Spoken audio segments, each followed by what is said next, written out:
lumière du Sud.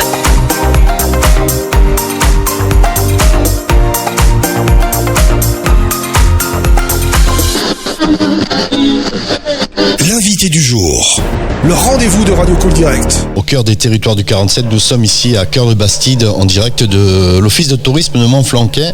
Et on accueille Chloé, c'est ça ? Oui, bonjour Marco. Bonjour Chloé, ça va ? Oui, ça va très bien, merci. Alors donc, on se retrouve avec vous pour parler de la communication et en particulier des outils pratiques sur lesquels on travaille toute l'année et qui vont servir du coup à nos visiteurs, que ce soit des touristes ou des locaux, pour leur permettre de bien connaître notre territoire, d'avoir l'information au niveau des animations aussi, de ce qui se passe toute l'année. On a créé des nouvelles éditions cette année et donc on voulait en parler pour la mettre en valeur aussi. Alors c'est quoi ces éditions Alors la nouveauté cette année, c'est la carte touristique Esprit Sud Périgord.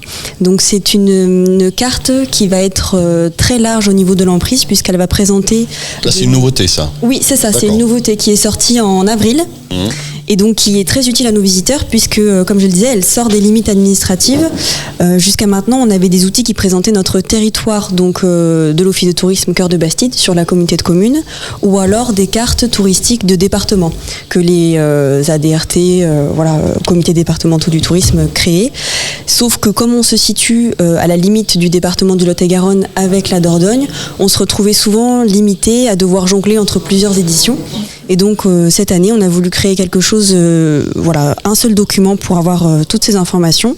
On va donc retrouver le territoire du Lot-et-Garonne, un petit bout de la Dordogne, du Lot et même un petit peu de Gironde. Donc ça s'étend de Nérac à Sarlat et de Cahors à Marmande. Donc c'est une carte qui va présenter principalement le patrimoine. On va retrouver les Bastides qui sont vraiment typiques de notre territoire, ainsi que les plus beaux villages de France, des villages de caractère, des musées, des châteaux, des grottes. Voilà, c'est vraiment le patrimoine qui est mis en valeur sur cette carte et qui est très apprécié par nos visiteurs. C'était une demande des touristes d'avoir une carte parce qu'elle peut se glisser dans le sac. Tout à fait. Dans la poche. Le format A5 permet d'être facilement transportable. Elle est quand même assez lisible puisque quand on l'ouvre, on a une belle visibilité également des axes routiers sur cette carte, donc qui permet aussi de se déplacer facilement. Mais oui, c'est vrai que nos visiteurs, au bout d'un moment, cherchent aussi à moins s'encombrer au niveau des brochures, donc éviter de prendre une carte par territoire puisqu'ils se déplacent aussi. On a un territoire où on a des visiteurs qui vont soit loger chez nous et aller visiter aux alentours, ou alors être logés à l'extérieur et venir visiter chez nous. Donc c'est aussi pratique d'avoir un seul document qui réunit tout ça. Voilà, et sur cette carte, il y a il y a un circuit qui est tracé pour faire des visites. Oui, tout à fait. On a choisi également de proposer des circuits donc qui peuvent s'effectuer à la journée ou plutôt en 2 jours. Donc ce sont des propositions au point de départ de nos 4 anciens chefs-lieux de canton, donc Montflanquin, Villeréal, Cancon, Castillonnès, et qui du coup sortent de la communauté de communes pour mettre en valeur ce qui se passe tout autour. Donc ce sont des circuits, comme je disais, des propositions qui passent un peu au niveau des points d'intérêt, que ce soit de nos partenaires ou des points d'intérêt touristiques à voir autour, quoi.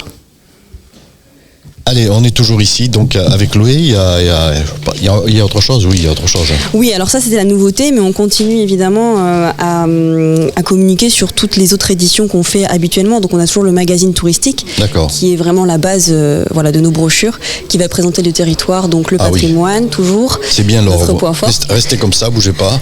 Non, je blague. Mais aussi la gastronomie, les restaurants, et puis les activités de loisirs aux alentours. On a également refait cette année le plan de village de Montflanquin, ce qui nous a permis d'étendre aussi la visibilité en bas du village, puisque jusqu'à maintenant on présentait principalement la Bastide, donc le cœur historique de Montflanquin. Mais on n'a pas que le cœur historique, on a aussi le bas du village où on trouve des restaurants, où on trouve des services. Quand on vient de Villeneuve, à Agen-Villeneuve, c'est là où on découvre ce bas de Montflanquin. Oui, qui est assez vivant aussi, puisque c'est là qu'on a aussi des hébergements. On a le lac de Coulon, donc c'était important qu'on puisse le représenter sur une carte, puisqu'on oriente souvent des visiteurs là-bas, et sans support, c'est compliqué pour des touristes de visualiser où ça se trouve. Donc on a fait ce nouveau plan pour Montflanquin. Et on va bientôt créer donc des plans aussi. On va mettre à jour les plans des autres villages, dont Villeréal en priorité. Ensuite, on a également le guide des activités à l'année. Donc, c'est un guide qui présente les associations du territoire et leurs activités. Donc, tout ce qui est activités sportives et culturelles. Quand on veut faire quelque chose à l'année, on a un document qui reprend toutes les informations de la communauté de communes. C'est aussi notre rôle, puisque chaque village fait ce travail. Et nous, on répertorie tout ça dans un seul document. Et on a enfin l'agenda en ligne, donc c'est l'agenda qui est sur notre site internet, qui reprend toutes les animations et qui est mis à jour quotidiennement. Donc comme on le disait tout à l'heure avec mes collègues, on a un territoire qui est très actif au niveau des animations toute l'année. Et cette année, plutôt que de faire une brochure sur tout l'été, on a choisi de mettre en avant les animations toutes les semaines, comme ça on a une information qui est à jour. Donc s'il y a des choses qui s'organisent au dernier moment, ou alors à cause des canicules qu'on a pu avoir qui ont dû être annulées, on peut mettre à jour l'information. Oui. C'est vrai que vous avez eu pas mal de manifestations reportées ou annulées, non ? On en a eu quelques-unes, mais pas tellement finalement. Ouais. Les marchés de producteurs le soir, à Villeréal, un seul, à cause de la canicule, parce qu'on a été en vigilance rouge pendant quelques jours. Donc là, c'était nécessaire, On parlera tout à l'heure des médiévales qui se sont déroulées sous la chaleur, c'est ça, mais bon, vous avez résisté.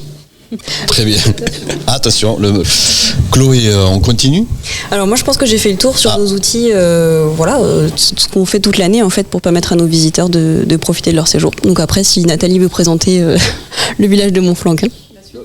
Le site est beaucoup visité. Enfin, je veux dire, il y en a qui visitent le site sans passer par les offices, oui. Bien sûr, Après, on peut pas savoir exactement, mais c'est sûr qu'on voit une énorme augmentation de fréquentation au printemps pour préparer l'été. Cool Direct, priorité à la parole.